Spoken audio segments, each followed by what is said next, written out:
Nagtipon sa University of the Philippines Diliman Campus ang mahigit sa 1,000 iskolar ng bayan bago magmarcha patungo sa Luneta para lumahok sa baha sa Luneta Protest Action laban sa katiwalian. Makibalita tayo kay TJ Mendoza. TJ, may estimate ba tayo sa dami ng mga estudyanteng nakilahok dyan? Wedge, mahigit 1,000 iskolar ng bayan ang maagang nagtungo sa University of the Philippines Diliman Campus para magpahayag ng kanilang pagkadismaya sa malawakang korupsyong nagaganap sa bansa.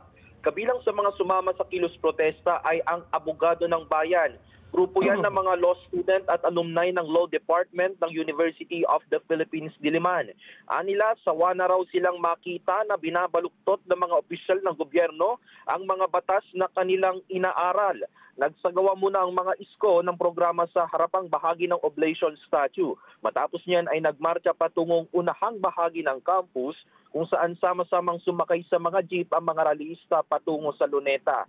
Sinabi naman ni University of the Philippines Diliman President Angelo Jimenez na maging siya ay natutuwa dahil nagising pa rin ang mga iskolar ng bayan hinggil sa mga issue na kinasasangkutan ng mga tiwaling opisyal ng gobyerno. TJ Mendoza para sa Net 25 Special Coverage.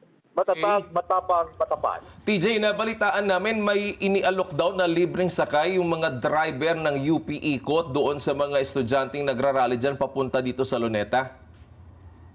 Edge, tama ka, no? Kanina habang kami ay nakikipagpanayam kay University of the Philippines President Angelo Jimenez, no? Nabanggit din niya at nabanggit din ng University of Student Council na may mga libreng sakay nga na ino-offer yung mga jeepney drivers patungo sa Luneta, Wedge. Napansin namin yung mga nakasakay doon sa jeep, karamihan ay nakasuot ng kulay pula.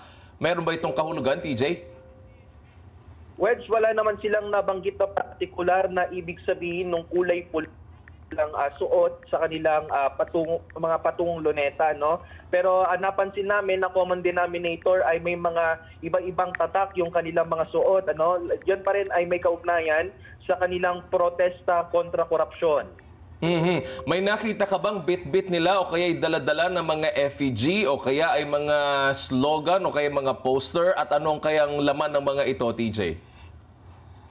Wedge, ang napansin natin kanina, no, simula nung sinundan natin sila sa University of the Philippines Diliman, pare-parehas, wala namang effigy, pero ang mga dala nila ay mga placards na doon nakalagay ang kanilang mga department sa UP at kung ano ang kanilang panawagan sa gobyerno. Yun nga, nabanggit natin kanina na iisang kanilang panawagan, yun pa rin ay may kinalaman dito sa mga malawakang korupsyon na nagaganap sa bansa at pati na rin yung pag-alaala ng 53rd anniversary ng martial law ngayong araw, Wedge.